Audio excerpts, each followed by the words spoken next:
बच्चे जानते हो कि अभी राम वो नहीं, कौन सा, त्रेता वाला। राम उनको भी कह देते हैं, वास्तव में वो राम की बात नहीं है, क्योंकि वो तो 14 कला संपूर्ण है, 2 कलाएं कम हो गई। तो अभी कौन से राम की बात है? राम किसे कहा जाता है?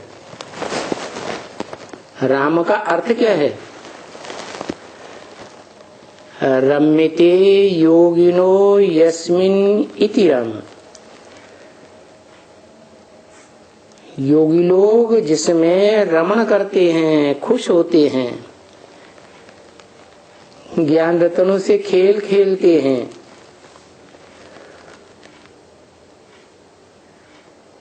उस राम की बात है। तो क्या त्रेता वाला राम ज्ञान रत्नों से खिलाता है? नहीं, ये तो संगम युगी राम की बात है। जैसा काम वैसा नाम। क्या काम किया? जो बाप के योगी बच्चे हैं उन बच्चों को रमण कराता है, ज्ञान रत्नों से खेल खिलाता है। तो वो हुआ इस ब्रॉड ड्रामा का जो शूटिंग पीरियड है। ब्रॉड ड्रामा होने से पहले रिहर्सल का टाइम है ड्रामा का, वो टाइम को कहा जाता है सतयुग और कलयुग का संगम।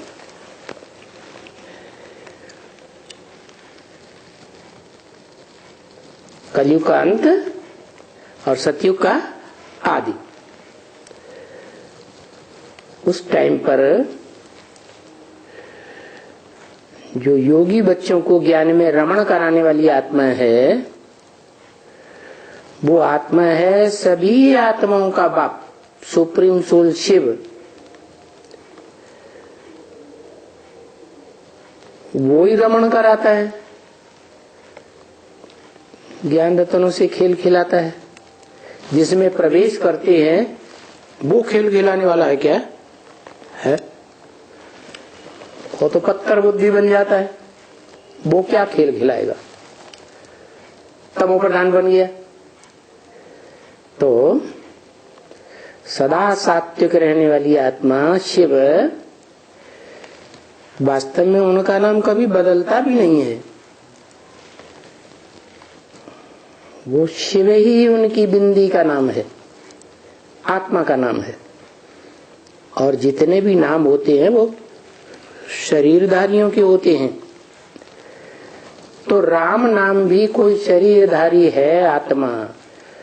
जो त्रेता में 14 कला संपूर्ण राम थी, क्षत्रिय राजा राम, छात्र तेज वाला।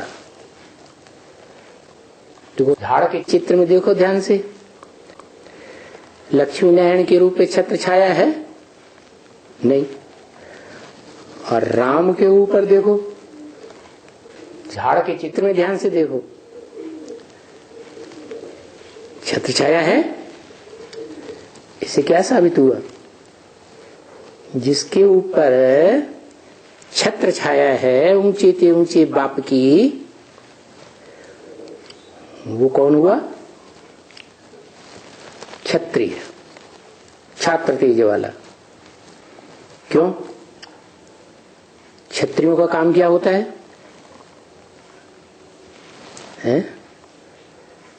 मोस्टली राजाएं कौन से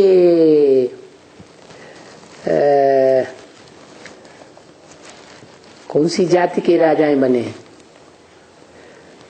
ब्राह्मण धर्म वाले राजाएं थोड़े ही बने हैं, क्षत्रिय ही राजाएं बने। क्यों? राजा वो बनते हैं जो युद्ध में जीत पाते हैं। हार जाए तो राजा थोड़ी बनेंगे। तो युद्ध करने वाले को क्षत्रिय कहा जाता है। कैसा युद्ध? युद्ध करते करते भाग जाने वाला नहीं। क्या? युद्ध करते करते भाग जाने वाला भी नहीं और शरीर छोड़ जाने वाला भी नहीं।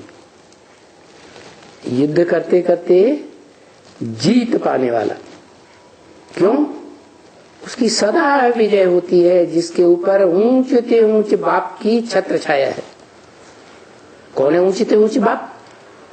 आत्माओं का बाप, supreme soul, heavenly God father जिसे कहते हैं। परंतु वो क्रिश्चियंस तो जानते ही नहीं हैं कि निराकार ज्योति बिंदु हेवन की रचना करने वाला नहीं है। हेवन तो साकार है, साकार को रचने वाला साकार ही होगा ना। तो निराकार आत्माओं का बाप, आत्मा भी निराकार तो बाप भी निराकार।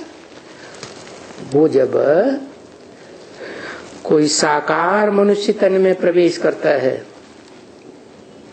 ऐसी साकार आत्मा, मनुष्य आत्मा जो सारी मनुष्य सृष्टि का बाप है, बीज है, उसमें प्रवेश करके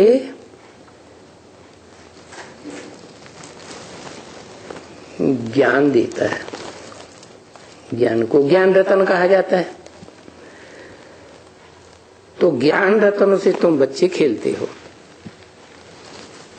तो प्रैक्टिकल में खिलाने वाले उस संगम युगी राम को राम कहा जाता है। त्रेता युग का राम कोई ज्ञान रतनों से खिलाता थोड़ा ही है।